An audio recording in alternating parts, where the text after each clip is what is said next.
How's it going, everybody? Welcome to the January virtual tasting for the Eureka Whiskey Club. As always, Trevor Tyler, Senior Director of Beverage Operations here.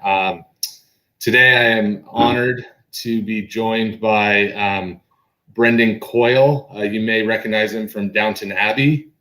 Just kidding.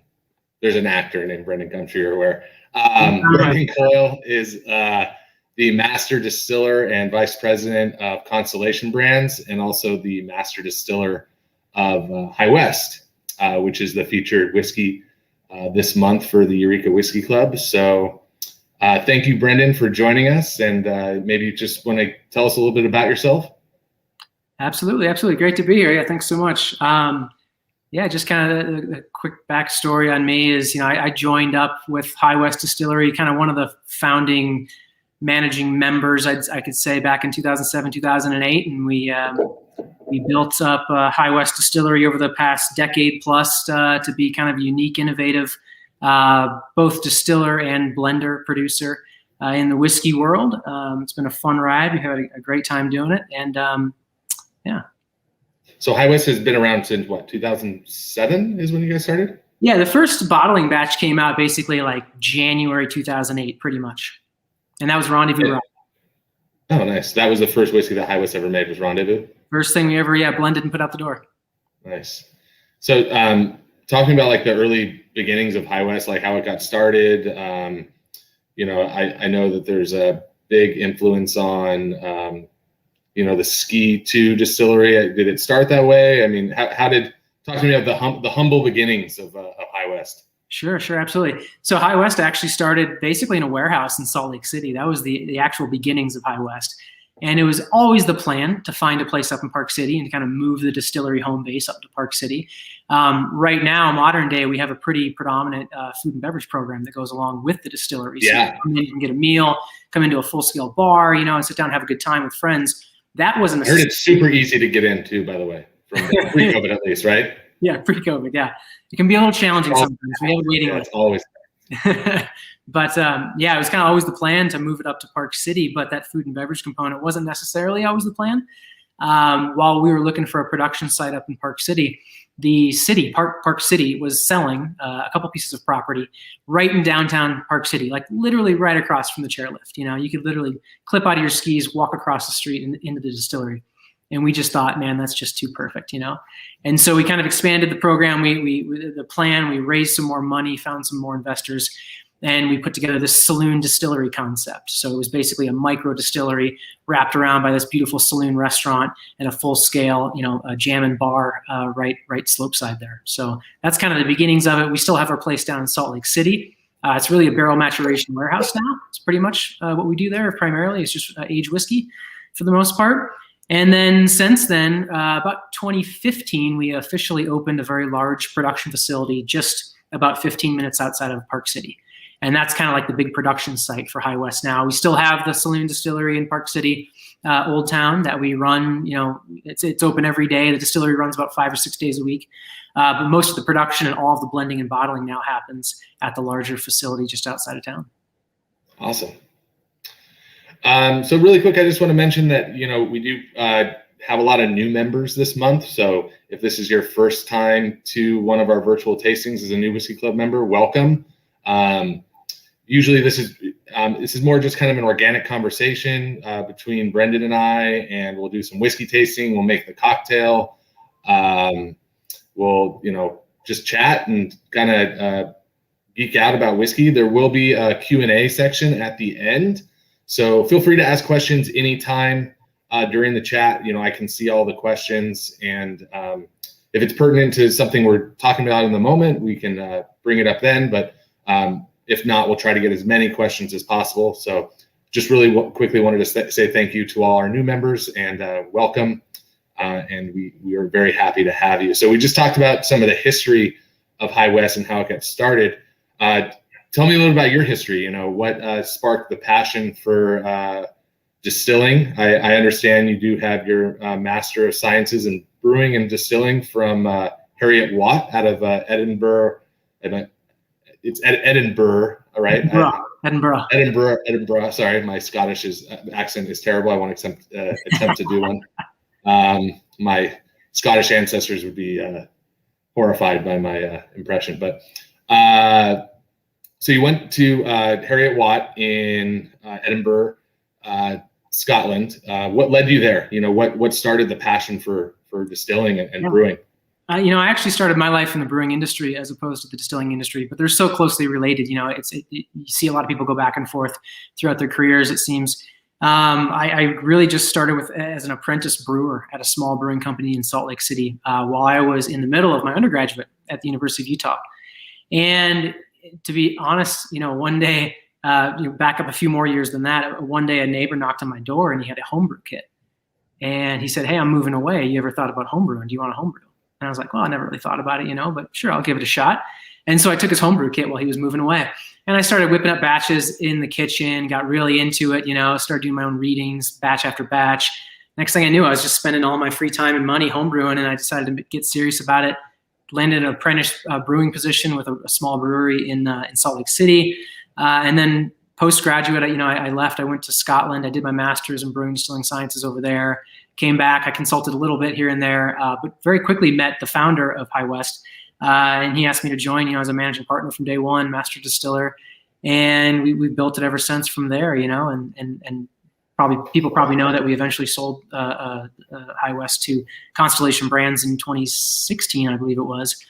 But, a lot of the key people have really stayed on, including myself. And the focus has always been on quality, and it always will be. And that's really the reason why we chose Constellation, was because they were focused on quality. They wanted nothing to change. They wanted that liquid to stay the same, which is pretty cool. Awesome. So kind of going back to your time at Harriet Watt, what was that experience like? How many years were you there? Was it what you expected? Was it harder? Was it, I think a lot of people would be interested to hear kind of your education, your background, and, that experience. Sure. Absolutely. Yeah. It's a full master's. So you spend 2 years, a little over 2 years there. And it's a master's of science with a thesis and a dissertation at the end. And it was intense. I was, I didn't really hold too many jobs while I was over there. I was lucky enough where I had some money stashed away, so I didn't have to focus too much on work. I could focus on school. And I'm glad for that, because it was intense. It's basically, the schooling is about 60% chemical engineering and 40% microbiology. And that comes together to make your curriculum. And so, because that's where, the biggest curriculum pulls from for those studies. And, when you're at that level, you're basically expected to be able to design a full facility and run it from the ground up. And so that's kind of how the program was tailored. And it was a fantastic experience. It was a great time in my life. And did you, before you started working at High West after you got your master's, or was that during or before?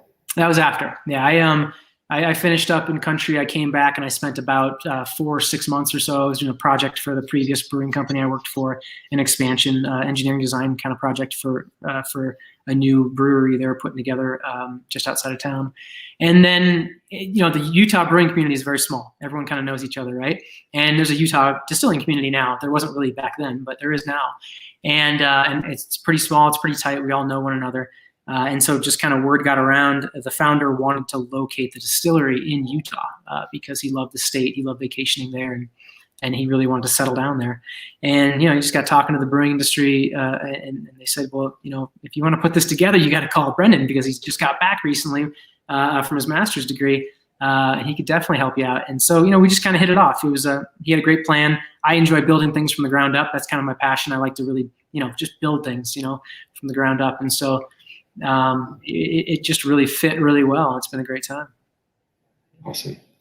So one of the things that High West, I think since the beginning, has kind of cut their teeth on, for lack of a better term, and really kind of stood out in the industry is the tactic of doing so many blends and really trying to find different whiskeys that work well together. Was that the plan since the beginning, or did that kind of naturally evolve over time?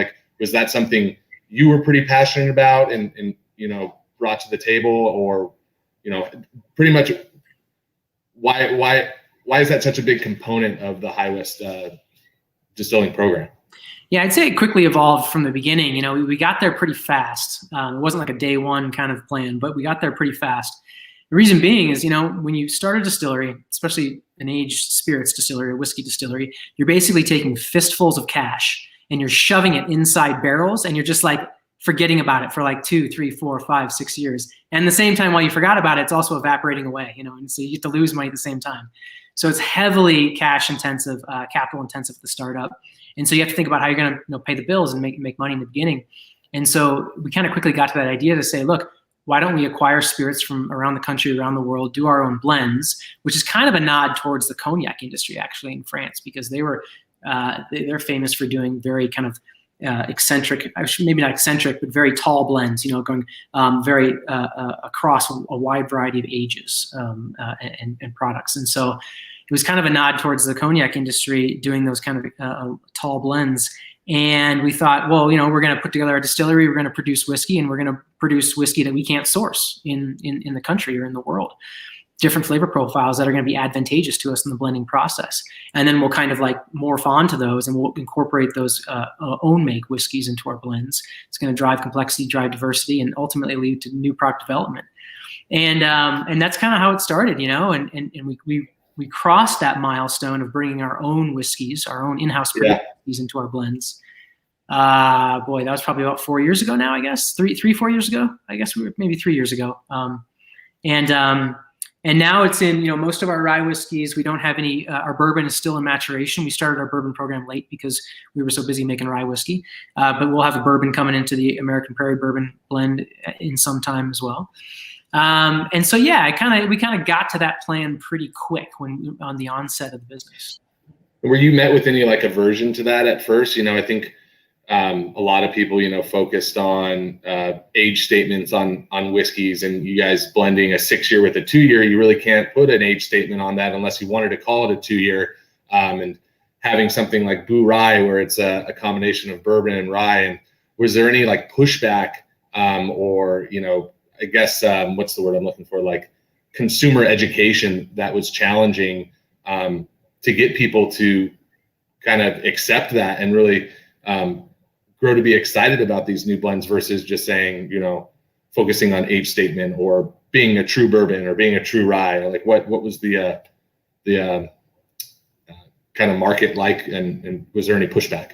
Yeah. I mean, there really was. I'd say we had a few more haters than lovers in the beginning. You know, it was a big education piece, right? Because, I mean, if you look at the history of the American whiskey industry, you don't have a lot of that blending. You don't have a lot of sharing amongst distilleries. You don't have a lot of sourcing.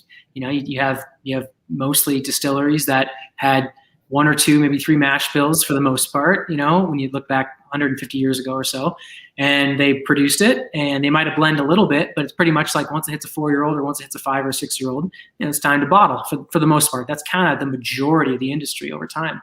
Now, the Scotch whiskey industry is different. The cognac industry is different like that, where we took a lot of cues from.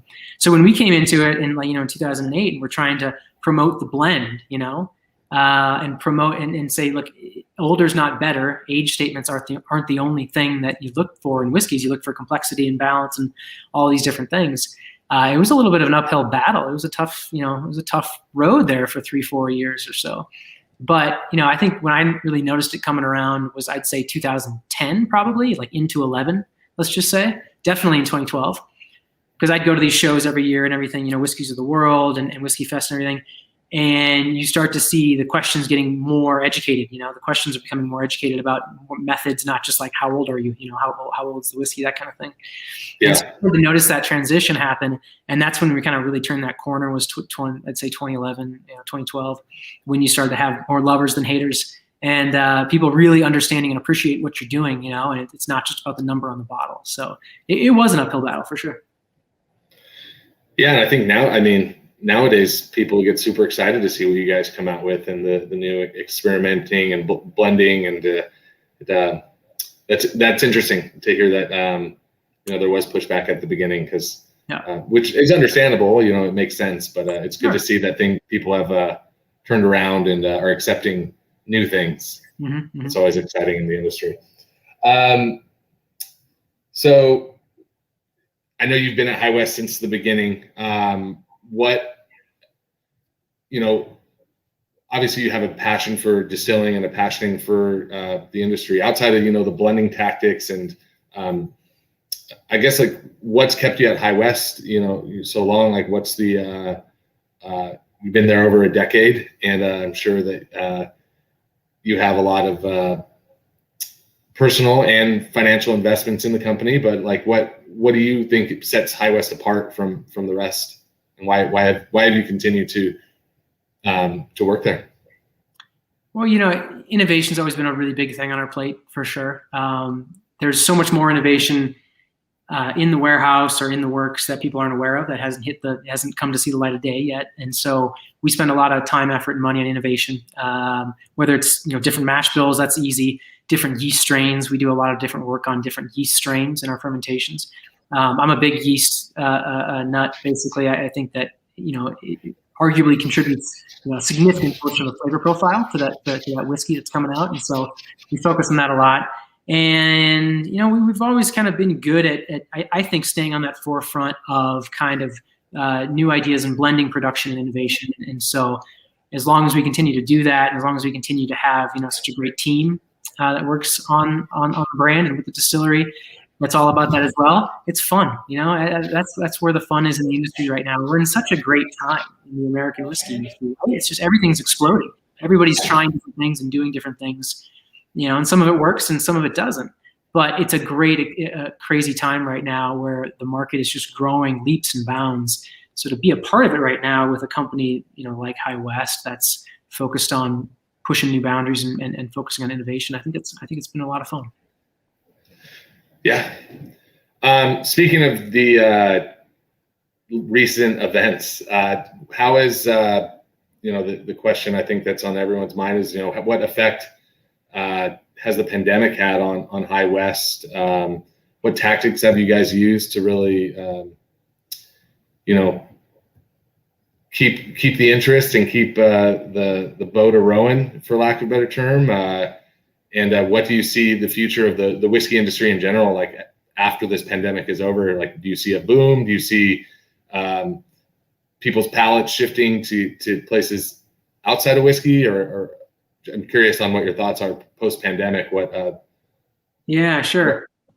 We're very lucky in not just the whiskey industry, but the spirits and really the alcoholic beverage industry.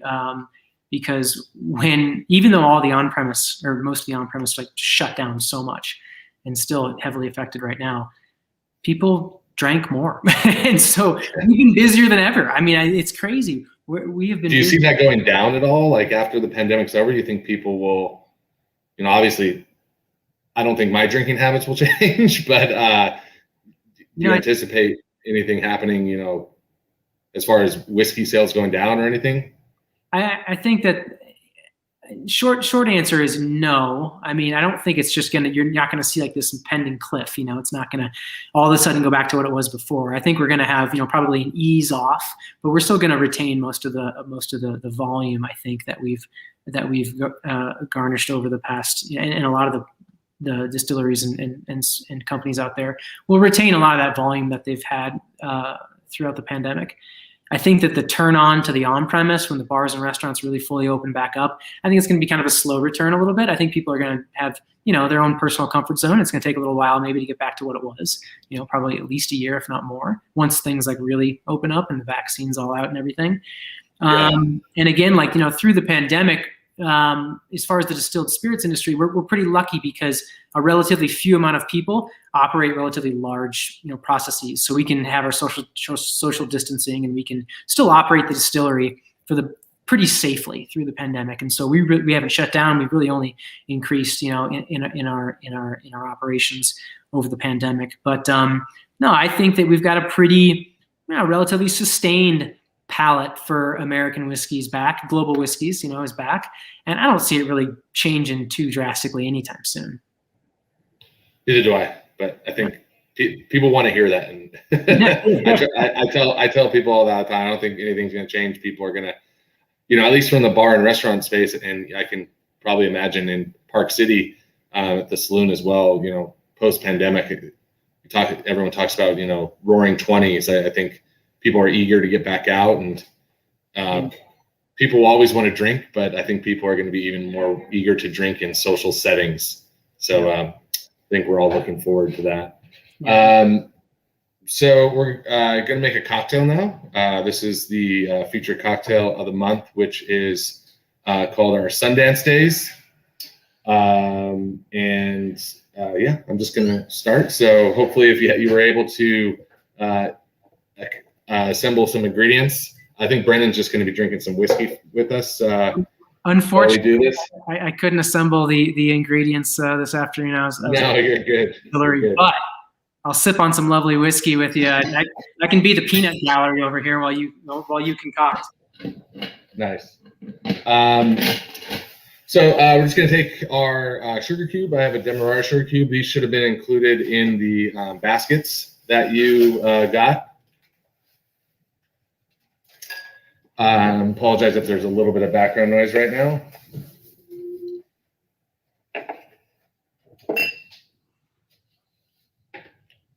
So we're going to do 2 dashes of herbal bitters.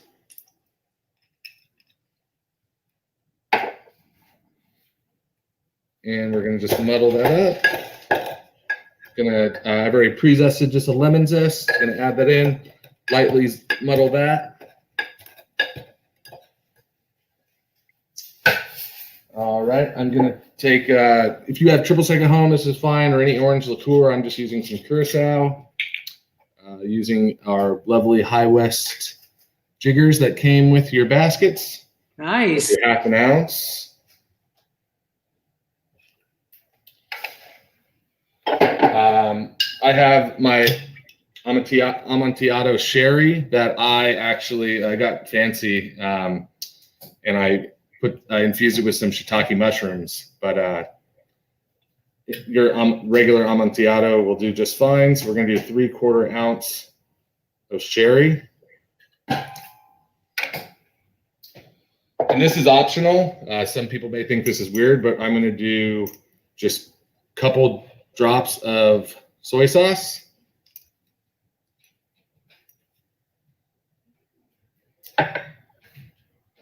And then we're going to add our whiskey.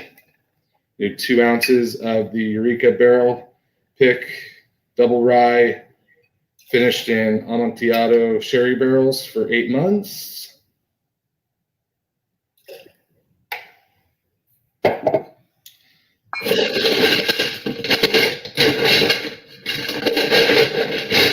some ice.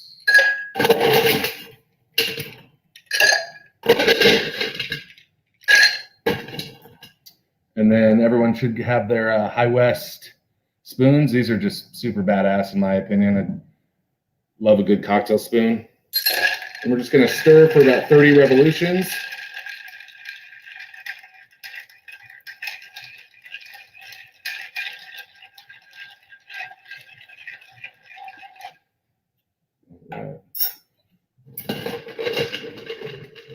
And then you can serve this up in a martini glass. I'm going to serve this just on a large rock.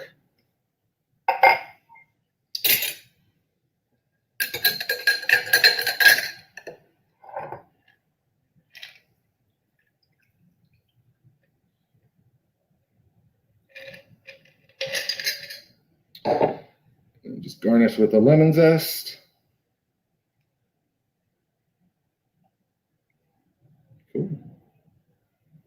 And that is our Sundance Days cocktail. So spirit forward drink.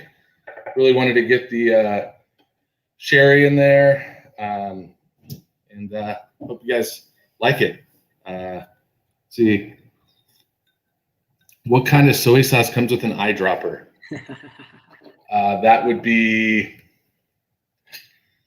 this. It's called Bluegrass soy sauce. It's a bourbon smoked soy sauce. Nice. So, if you just had regular soy sauce at home, it'll be fine. Cool. So hope you enjoy the cocktail. Like I said, if you're new, we do a new cocktail recipe every month. We try to give you as many ingredients as possible to make the drinks, but sometimes there will be a couple things you may have to go out and get for your home bar, but we think are great additions. And hopefully you like the cocktail. Like I said, it's spirit forward. You do get the sherry that comes through, and if you added the soy sauce, hopefully you get some of that umami and a little bit of savoriness or saltiness that kind of helps balance out the sweetness from the orange liqueur and the sugar. So cheers, everybody. Cheers, Brendan. Cheers.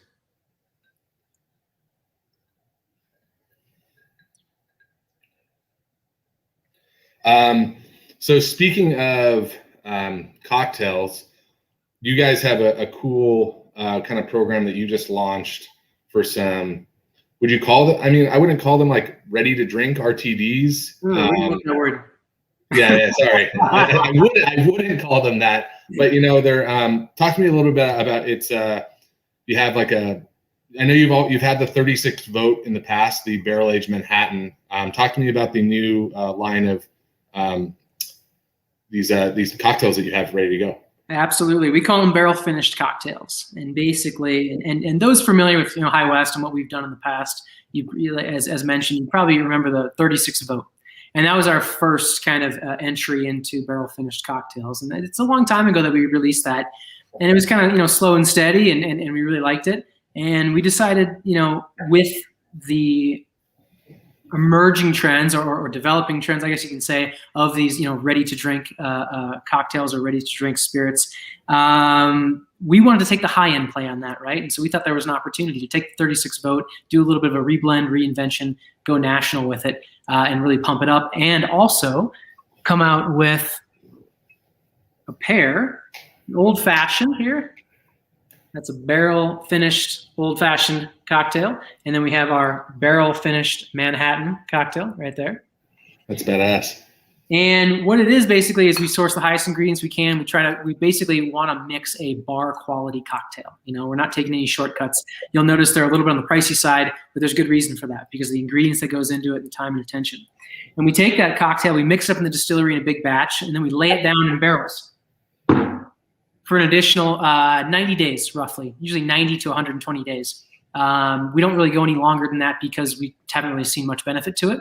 But we have seen benefit in that initial kind of 3-month, 4-month maturation to really marry the flavors, get a little bit more barrel maturation character coming into the cocktail, but really, and then drive some viscosity and just really kind of marry the flavors together quite nicely. And so basically it's a 750 ml bottle, comes in at 74 proof. So there's no water dilution, nothing like that. It's just straight bitters, 2 different types of sweet vermouth, and 2 different types of whiskey, actually. We blend rye whiskey and bourbon whiskey together to get the base whiskey component for this cocktail. Again, and that's just something you can pour right over ice? Like, do you have to stir it or anything? You just pour right over ice? Nope, you pour it right over ice, give it a stir. Then you can just go up or on the rocks, whatever you like. Garnish, depending, we typically say, garnish with like a lemon and an orange peel for the old fashioned. For the Manhattan, throw some nice cherries in there, some high end Merlot cherries in there. Yeah, and enjoy. It's a beautiful rendition, bar quality cocktail right in front of your own house. Cool. No, yeah, I'll have to check that out. I love the 36th vote. We were talking about that earlier before the call, and I was a big fan of that when that came out. And I should say, if you're a fan of that, the only thing that we changed, and we changed this out of necessity because the previous vermouth supplier couldn't really grow with us, so we could do a national launch on it. So we reached out to our friends in Italy, and we had a custom produced vermouth specifically to try and match the vermouth that we were sourcing for the 36th vote. And they came right in there. It's pretty darn close. And so the quality that you saw in that cocktail, you're going to see it come across right through the new barrel aged Manhattan as well. Cool. Well, you can use all my fancy ingredients to make this, or you can just go out and buy some High West old fashions and pour it right over ice. So that's awesome. Yeah, we're playing around with an idea of taking it to a third offering. Another cocktail, a third in the trio there. Maybe sometime later this year, early next year. But so far, it's going pretty well. Awesome.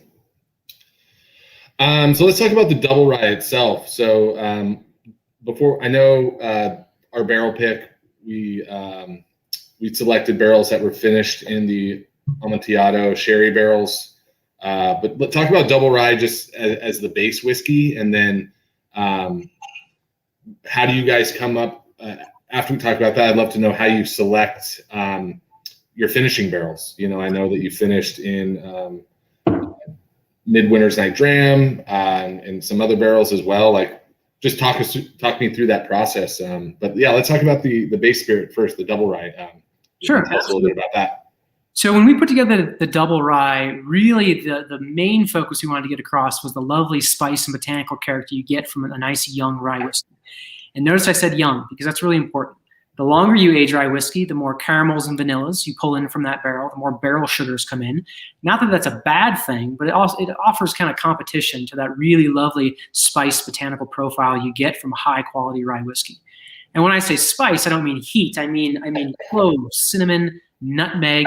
You get, as far as the herbal side of things, you get this great eucalyptus, this mint character coming through, really good quality rye whiskey. And that comes from sourcing the best grain you can find, high quality rye grain, and fermenting and distilling in a manner that does not really take away from that fresh, herbaceous, rosemary character of good quality rye grain. We focus on that. It's actually a young whiskey by its very nature, whereas double rye will really only, the majority of that blend is about 2.5 to 3.5 years old. We add in High West produced pot still whiskey for some heavier richness and some more barrel sugars and kind of like a palate weight, viscosity to it. But it's very little in there, because the more you add of that, the more you cover up that great spice character of the rye. Now, the reverse of that would be something like Rendezvous rye. Rendezvous rye, we use a lot more High West own make pot still in there, richer, bolder, heavy molasses, dried fruit along with the spice. But double rye, we want to focus on the spice and that herbaceous character. And so that's the real focus for the double rye blend. I think you can probably find that, especially on the nose. You get a lot of that kind of mint and eucalyptus. For sure. So talk to me a little bit about double rye has been a favorite of mine. I think Rendezvous was honestly the first whiskey that I ever had from you guys, which kind of made me fall in love with the High West whiskeys. But double rye for me is one of those brands that just is so consistent and just never disappoints, in my opinion. And that was really why when we first started this project, I was really interested in getting a barrel pick of double rye, especially because of the cask finish program that you have. So what inspired, a lot of distilleries do barrel picks for restaurants or bars or liquor stores. Why did you guys decide to not just do a double rye by itself? Why do the barrel finish? It comes out of the Barrel Select program. And so those that are a little unfamiliar with the Barrel Select program, I'll explain it just real briefly here. So we do about 400 or so barrels a year. So very limited of what we call our Barrel Select. It's like a single barrel program for us, but with a couple key differences. So we blend up, double rye, American Prairie Bourbon, Rendezvous, Campfire, whatever it may be. It's going to be a finished product, that you already see in the bottle somewhere, in our portfolio. We lay that down in a specialty barrel that we find. We scour the globe every single year for very unique specialty barrels. I mean, we've brought in hundreds of different specialty barrels to lay down spirits in. Amando Sherry is a good one. We also do stuff. We bring in, Calvados or tequila barrels or, rare wine barrels and things like that to do some really interesting finishing. And when I say finishing, we're usually looking at about a 1 year to 2 year, sometimes 3, but usually 1 to 2 year finishing process, finishing maturation. So you take those base components, blend that whiskey. Now it's double rye, goes into the barrel. Another 1 to 2 years, comes out as a Barrel Select. And you only get about 24 to 26 cases of whiskey out of one barrel. So pretty rare, pretty limited. And the Barrel Select program really originally started as an R&D program. We were looking for the different barrels to make the next Midwinter Night's Dram, to make the next Yippee-Ki-Yay, to do the next product. And the success, the graduates, so to speak, of the Barrel Select program became some new finished product, in our lineup. Now, not to say that the other ones were bad. They were just different. They were unique. They're just something we didn't pursue, but they were great in their own right. And so we offered those, wonderful finishes up in the Barrel Select program to guys like yourself, people who wanted to bring in something really unique, really special for, their bar, their restaurant, their group, whatever it might be. Awesome. Yeah. So let's taste some whiskey. I think everyone's like, oh, you guys have been talking for 30 minutes and then you made a drink, but let's taste some whiskey. So we don't have all the barrels that everyone here has. I have 3. I believe, Brendan, you have 2 of them. So first, do you want to start with so we have, I believe you have 12-421, and then also 12-422. That's correct. Yep, that's what I got. Smallest to biggest? We'll start with the 20. Yeah, let's do 12-421. All right. So you'll notice now my bottle looks very different than yours. I have the High West sample label on there, because literally every single thing that we get out of that barrel, that single barrel, it goes out to you guys. It goes to you guys with that great label on it. And we retain literally only one bottle as a sample. Sometimes 2, it depends. But 1 to 2 bottles max. The rest all goes out to the account team, whoever's purchasing it. So this is kind of, and I think this is the one and only from 421 right here. Get a fresh glass. So how this process works, and it requires a lot of time and attention. You know, it's not just me. Obviously, I have a great team working for me in the distillery, and we dump and bottle barrel selects 4 times a year. And so we're going for about 400, barrels total. So 100 barrels per quarter or so when we do this. And this starts off as what we call speed dating. We pull a bunch of samples from the warehouse because we're based on the numbers. These 100 barrels should be eligible, so to speak, to be ready for this round of bottling. And we pull them out, we pull in samples, and we do speed dating. And we literally just line up these 100 samples. And for the next 3 or 4 days, we basically spend 3 or 4 days in the lab just going down, doing quick nosings, quick tastings. First impressions count, first impressions matter. And you're just basically, cutting up the whole lineup to say, yep, these 70 are good to go on. These 10 are questionable. We want follow up on these. These 20, we're going to leave these in the barrel because they're not ready yet, or we want to give them some more time to see how they develop, or something like that, And so once you go, what are some notes that you like? Say, what are some things you look for? Sorry to interrupt you. Like, what are things you look for that would signify that something wasn't quite ready yet? So what happens probably more often than not is that's just not quite ready. So the barrel has not given enough impression upon the double rye or the APB to be considered different enough or unique enough or desirable. And so then we'll let it go another year, and then we'll see what it's like the next year. If it's still not ready, let it go 3 years. Sometimes it never gets there because you just have a barrel that's just kind of exhausted or just too dried out and doesn't really offer much up to the base whiskey, and those don't go on to be anything, and they get blended off or dumped. It just depends. Once in a while, you have some barrels come through that you have an off note. Yeah, it might be like a sulfur aroma from the previous wine or something like that. That's just you kill it, and unfortunately, it gets dumped down the drain at that point in time. But that's not very often, because we're pretty good at nosing each individual barrel before we fill them. When that barrel comes into our possession, a year or 2 years prior, and we kick those out. We're pretty good at kicking those out before we even fill them with whiskey. So, but once in a while, one gets through. Yeah, I think the old adage is you're not a good brewer or you're not a good distiller unless you're dumping whiskey or beer down the drain every now and then, right? It happens. If you're releasing everything you make, then it's probably not a great sign. But yeah, it's true. So just to address a question that we have here. So Jeff asked, card lists 4 barrels and the bottle lists 1. So yes, there are 4 different barrels that were released. All of them will have similar tasting notes. They're going to vary slightly. The bottles that Brendan and I have today. So I apologize if you don't have these 2 bottles. We have the 12-421 and the 12-422. I also have the 12-420.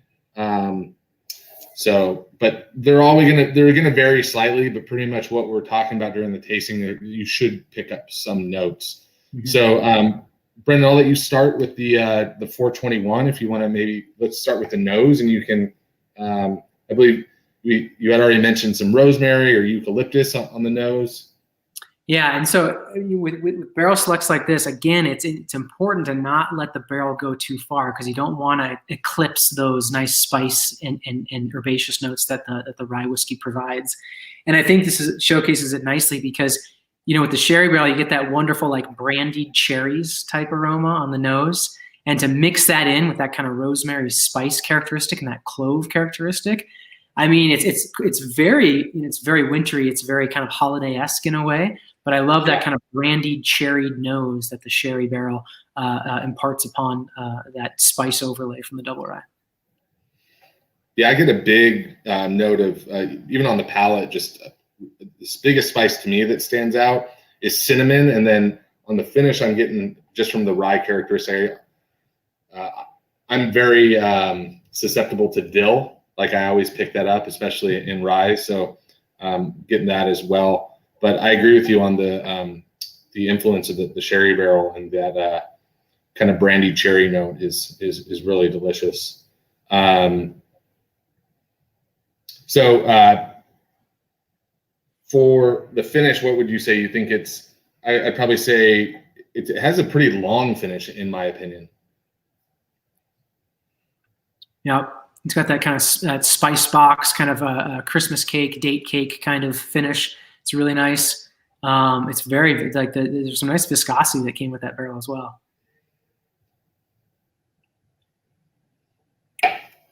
If you guys have any, if you're tasting the 421 or any of the other barrels and you want to shout out some tasting notes in the comment section, feel free. You know, it's always good to, I found that in my whiskey tasting that I may not pick up on something, and then the moment someone says, I'm like, oh my God, yes, that's what I was tasting. I couldn't put my finger on it. So one of the best things about tasting anything is just the social aspect. And although we can't be together in person, we can be together virtually, and hopefully we can get some people to share some feedback. So let's go to the team approach is fantastic. There's basically about 5 of us in the distillery that are pretty experienced and on the panel regularly. Another 4 or 5 that are, you know, not necessarily alternates, but they don't participate as much. So there's about 10 of us total, you know, that really participate in all things sensory across the lineup. And the team approach is fantastic because we all have different sensitivities, you know. You mentioned that kind of that dill sensitivity. I don't really have much of that, you know. It's like when it's really pronounced, I'll pick up on it.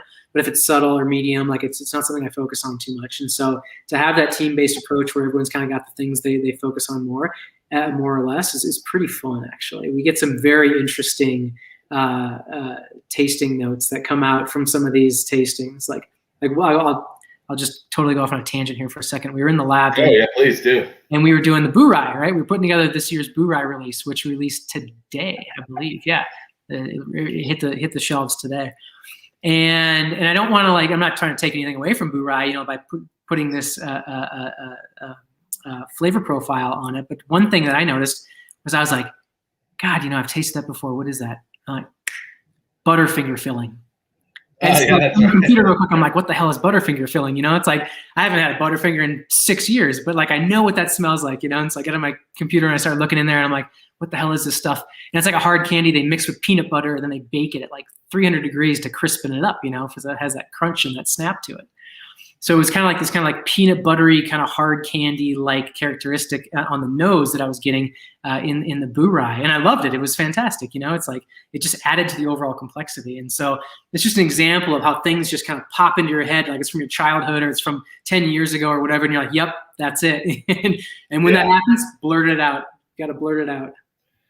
Yeah, I was doing a whiskey tasting a few years back, and I just couldn't put my finger on something, and someone just said Honey Nut Cheerios, and I was like, yes, that's it. I couldn't, I like literally didn't need anything else to describe the whiskey, just Honey Nut Cheerios, and it was awesome. It's amazing how.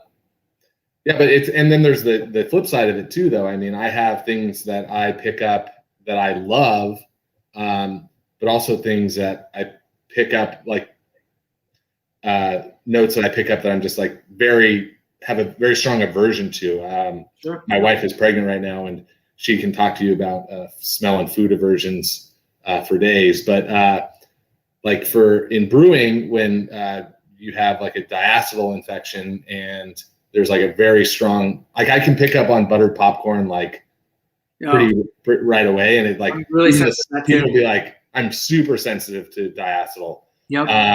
Me too. But but yeah, so it goes both ways. But when you like something, that's better. Do you want to move on to the 421? Absolutely. Or 422. We were just on the 421, right? Oh, 422. I'm sorry. Yes.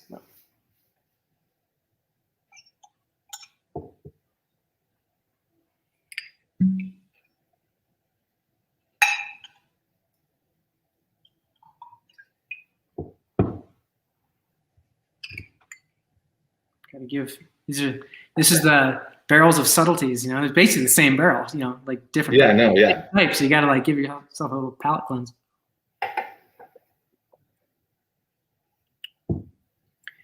And I always like to tell people, you know, I'm sure we got a lot of experienced tasters here on the call tonight. So but just to kind of call it out, I always like to tell people to kind of, you know, tip that glass on its side, turn that glass, look at the legs. Coat the whiskey on all that inside of the glass, because what you do then is you just open up all that evaporative surface area. So, you know, before I had, you know, just that silver dollar size surface area evaporating coming to my nose.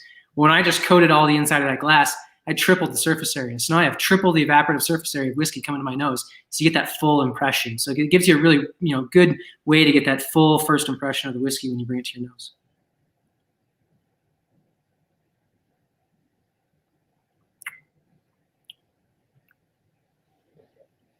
A little softer, a little sweeter. Yeah, definitely. I don't get as much as the spice. Yeah, it's not as much as that kind of like the heavy kind of cherry element, the brandy soda cherry element doesn't come through as much on this one. It's kind of more like salty and softer. Huh? There's more. I get more. I get like a little bit of salinity on the nose too. Yeah, I was almost kind of getting like a little bit of a cream soda-esque. So there's like a creaminess on the nose for me. Like a custard-esque. Yeah. And like, I feel like some of the spice is, you know, different, but I get more nutmeg for some reason. Someone is, since we don't have 424, someone said that 424 is, Jeff, 424 is a wonderful nose. I can't place it other than to say it reminds me of crafting and working in the shop. So maybe some sawdust, like. Are we talking like woodworking or like metalworking? What are we talking here? I don't know, Jeff, if you can elaborate on your crafting. We don't know what kind of crafting you do.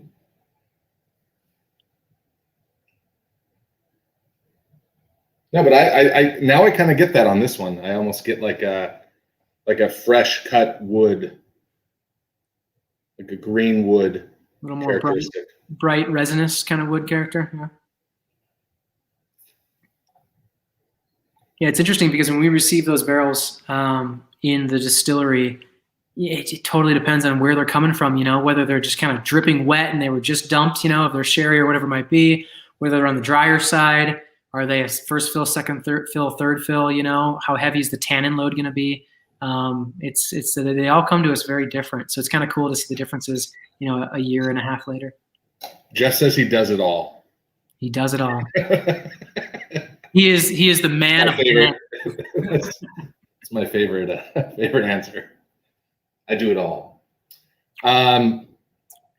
Cool. Really quickly, if you have the 420, I'm just gonna give my initial thoughts on that. I get a lot of that vanilla custard on the nose.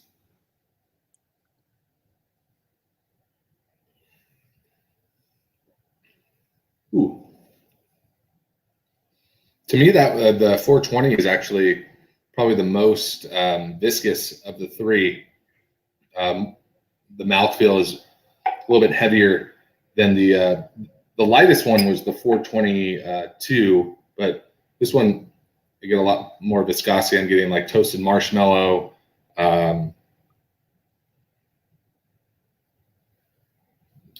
Much more of like a campfire-esque. I think someone mentioned that with the 424 as well. A little smoky, huh? Towards the lip.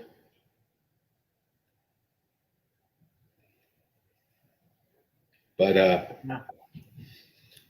the sherry definitely stood out. I think in the first one we drank, I got the most of the sherry characteristics of all three of them. Yeah, between these two, I agree. Yeah, the first one had big time sherry characteristics. Cool. So I think we'll want to leave some time for Q&A here. We have about 10 more minutes. Beautiful whiskeys, beautiful expressions of the double rye. And, this is kind of the goal of this club since the beginning, was to really get unique things that were, unique to the club, that only our club members could get. And COVID kind of put a damper on that for a little bit. And we've been working on these barrels with you guys for at least 6 months. And shout out to Amy Rockefeller, who was a great ambassador for you guys in getting these to us. So Amy, we appreciate all the hard work in putting these baskets together. Obviously our marketing director, Alexia Penna, was a huge help as well. Putting all these together, as always, a lot of hard work and time and effort goes into these baskets from both ends. So yeah, just a quick little heads up for you. We're in the process of kind of building up our barrel selection program, or our barrel selection experience in the future. We're working on, obviously, post-COVID. This has to happen post-COVID, but a visit to come and actually taste barrels, taste right from the barrels in the warehouse at High West. We're working on kind of an experience we're going to do like that in the future, and so you should ask about that. Once we get all this COVID behind us, ask about that for the next round of barrels, because it should be a pretty cool experience. Yeah, I mean, the goal with this club is it kind of evolved out of COVID, but even in the future, we're hoping to do meetups and in-person events and giveaways and all kinds of stuff. We have a lot of big plans. So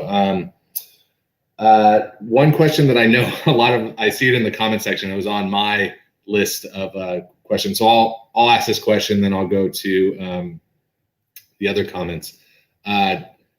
R.I.P. Yippee-ki-yay. R.I.P. What happened there? I love the whiskey, and I get it. You have to move on sometimes and experiment, but maybe you can give us some insight on the decision to DQ Yippee-ki-yay, and what's next? What's the next new whiskey from High West? And that's really the point. That's really the focus. We've been a growing company. We've been a growing distillery here for 12 plus years now. And for all that time, we've just kind of always been adding to the portfolio, adding. And it's been really fun. Obviously, it's been really great. But I think we've gotten to that point now where we need to kind of focus a little bit more. And we can't just keep adding. We have to trim a little bit here and there so we can make room for the next innovation, for the next product coming out. And we made the decision for the Yippee-ki-yay because, not that it's the same whiskey, not that it's very, very similar, but it's in the same vein as Midwinter Night's Dram. It's a blended rye whiskey finished in a type of wine barrel, essentially. And so we made the decision to focus on Midwinter Night's Dram, build that up a little bit, increase its availability little by little throughout the nation. We're going to have to put Yippee-ki-yay to bed, unfortunately, and that's going to pave the way for some new innovation that you'll see coming. One of which that's going to go to a national launch next year will be the High West High Country Single Malt. We've done initial release of that last year. We did another release this year. We had to keep it within the state of Utah this year as well, just because the stock was so limited. And I think next year we'll be able to do kind of a still limited, but nationwide release. And so we're kind of paving the way for that. There's going to be more stuff in the future too. We've got, we are to the point now where we have our own growing stocks of High West Own Make in the portfolio. Now, right now, we're blending our High West Own Make into existing products, to drive that diversity and to drive that complexity in the blends. You might just see a High West Own Make rye whiskey blend come out in the future. That's definitely something we're looking at. And so you're going to see some things come down the pipe. I'm with you. It's kind of bittersweet. It's sad to see Yippee-ki-yay go. It wasn't an easy decision, that's for sure. But we're going to have to kind of, get to that point where we stop adding all the time. We're going to have to take away to make new stuff. Tough decisions have to be made. It's not always easy. From putting together a cocktail menu, it's I want to keep that cocktail. I love it so much. Yeah. And then I will say I'll do like a 30-second plug here. We started master distiller dinners at the distillery, and I know again it's COVID, it's tough to travel, it's crazy now, but these will continue into the future. And we're trying to do master distiller dinners once every 2 months right now. And we're probably going to go to once a month post-COVID. And distiller dinners right there at the distillery in Utah are the evenings when we like bring back the yippee-ki-yay. I did one just last week. Was our January distillers dinner, and we did a vertical tasting of midwinters across 3 different years, dating back. Where was my invite? 9 years ago. You're in get the whiskey club. You got to sign up for the whiskey club. And then we bring out really interesting like top-notch barrel selects that have really stood out over the years. And we're talking about bringing back yippee-ki-yay to a series of those dinners too. So shameless plug about the distillers dinners. Come visit us when I think many of our members would be super interested in that. So I want to get to some of these questions. We got a lot. Hopefully we can get to as many as possible. So just, sorry, I'm scrolling back up to the top here.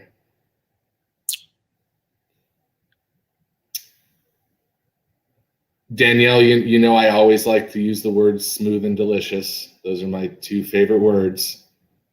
For those of you who don't know, I hate using the word smooth when it comes to whiskey. Casey Santos wants to know when the next release of Midwinter Dram is coming out. So Midwinters comes out every year in October. And so you see it hit the shelves. We do our launch party. I think it's like October 15th or like the first week of October or something like that. I forget exactly when in October, but it's mid to early October.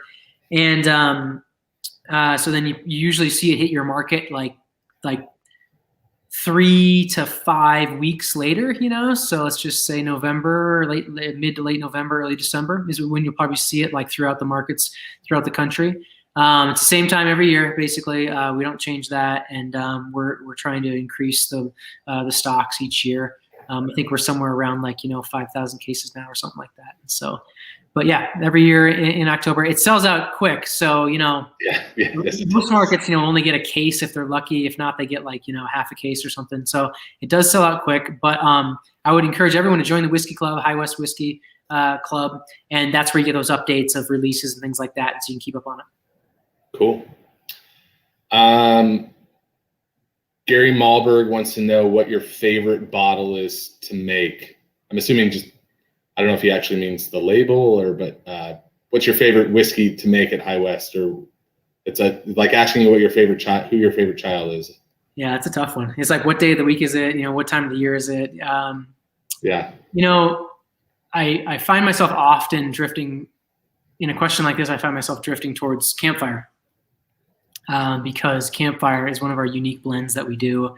I spent a couple of years overseas, obviously doing my master's over there, so Scotch whiskey is near and dear to my heart. And to have that beautiful blend of like sweet bourbon, spicy rye, smoky peated Scotch whiskey, I think just kind of hits on all levels. And I love complexity. I love balance in whiskeys. And so, we adjust the blends on most of our products every single year, because just like a fine wine, when you move to the next season's whiskey that's coming out of the warehouse, it's not exactly like it was the prior years coming out. And that's just because it's a natural product, right? You have different weather patterns throughout the year. You have different maturation conditions and things like that. And so it's always slightly different, at least. And so we kind of adjust these blends slightly. And so we go through this blend adjustment process for Campfire.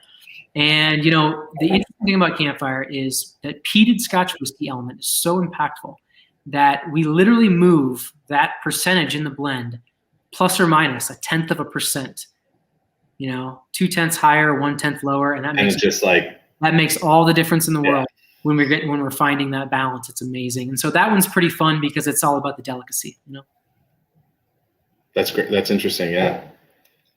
It's crazy how just like that much will change the entire flavor component, huh? Oh, it's and then quite the opposite too. Some components you deal with in the blend, you can move them 5, 6, 7%, and you don't really notice. You notice a little bit, but not a ton. But then there's other components where it's like, man, you just nudge it, and it's like totally different blend. It's really fun to do. I have a few more questions here, Brendan. We might go a little bit over the hour. I apologize if that's okay with you.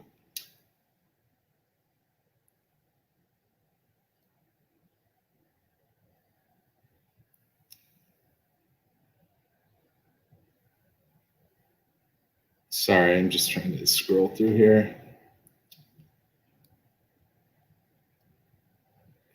JD wants to know that he said High West has sourced a lot of the whiskey in the earlier days. What percentage would you say is sourced versus distillate made in house?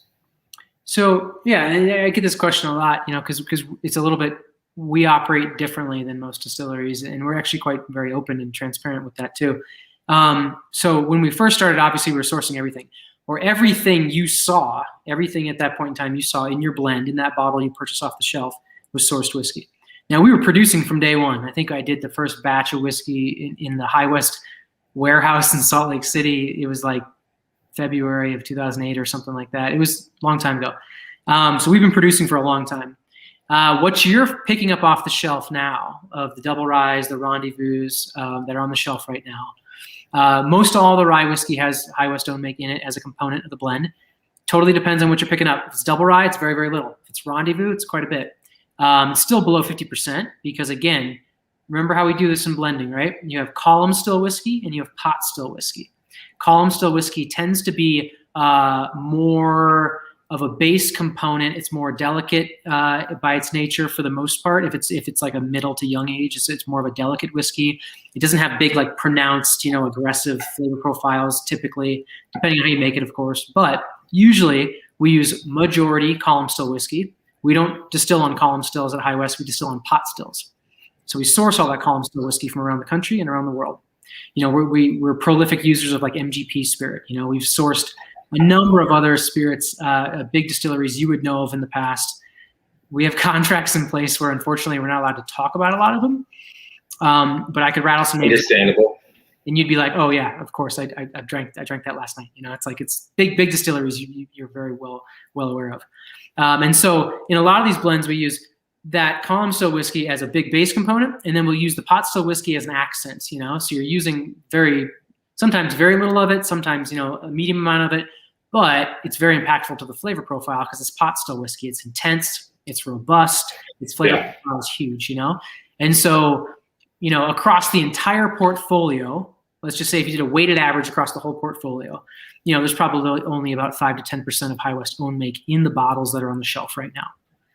Flavor profile impact wise, much, much more than 5 or 10%, I would say. Awesome. And then you have other products like, the High Country single malt, it's a single malt. So we produced 100% of that whiskey that goes into the single malt blend. So it just really depends on what product you're talking about. All right, there's a ton of questions here, but I'm going to try to get 2 more in. I'm trying to find some people I haven't asked. Ted Schroeder wants to know, what's the mix in the 36 vote, now the barrel-aged Manhattan? I know I don't know if you can tell us what the vermouth company that you guys got to make the vermouth, and are there bitters? Are you guys using bitters in there? And I know bitters bloom over time. How do you combat that? No, it's some good questions. So I can speak to the 36 vote because we don't actually source through that winery any longer because they were the winery that couldn't really grow with the production. They couldn't produce the volume of vermouth that we needed. And that was Quaddy Winery out of California. Fantastic winery, fantastic port. We use their vermouth. Vermouth. That's our vermouth of choice at Eureka. Yeah. It's beautiful. And I wish we could have. And it was like bittersweet. It's like they said, well, we can't produce that much, over that 3-year time frame. Like, well, we got to look elsewhere then, unfortunately. So then we reached out to our friends in Italy, and they did a custom vermouth for us to really try to match the Quaddy profile. And that's one of 2. And then we do another vermouth that's an American-based vermouth, not an Italian vermouth, in the barrel-aged Manhattan. The Italian, I don't think I can really say. We're kind of we're putting together a contract right now, so I'm going to kind of keep that on the down low. It's not. I don't think you would notice the name. It's a producer that does much more wine than they do vermouth. And again, it's a custom produced vermouth just to our specifications, which is pretty cool. And so, but yeah, that's what the 36 vote was. It was Quaddy vermouth, and we were sad to see it go. Quaddy's great. Yeah. They do great stuff. Oh, and then on the question, so the bitters, honestly, we use Angostura a lot. bitters is tough because if you're going to use a bitters in a product, you're essentially taking like a finished tax-paid product and reusing it in a cocktail, and then you're reselling that cocktail to the market. And so that bitters has to have the right FDA and TTB approvals to be a component of a food product on the shelf like that. Yeah. And with those recommendations, they tried to make it a non-food product a couple of years ago, right? At least in some. Sorry, I didn't mean to interrupt you. I was having nightmares of being in Las Vegas and trying to buy bitters from third-party vendors and people coming into my restaurant and confiscating them because they said this is alcohol, and I'm like, no, it's a food product. Anyways. Yeah.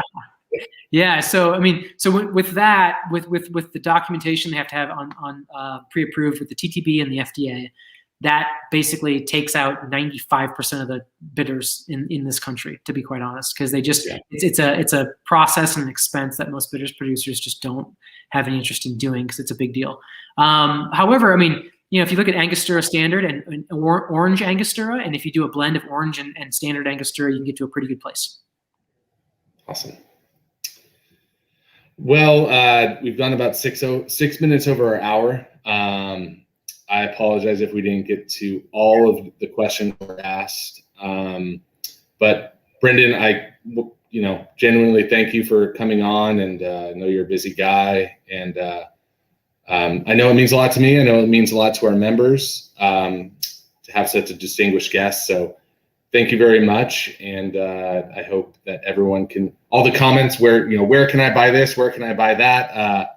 Good luck to you in your searches for Midwinter Night Dram, and I know secondary markets can be a little bit exhausting. So hopefully you can find some good deals, and that's our goal here at Eureka for the Whiskey Club, to provide great whiskey at reasonable prices and barrel picks, and got a lot of great barrel picks coming up. And if you're in the club now, thank you for being part of the club, because memberships are going to be very limited in the coming months.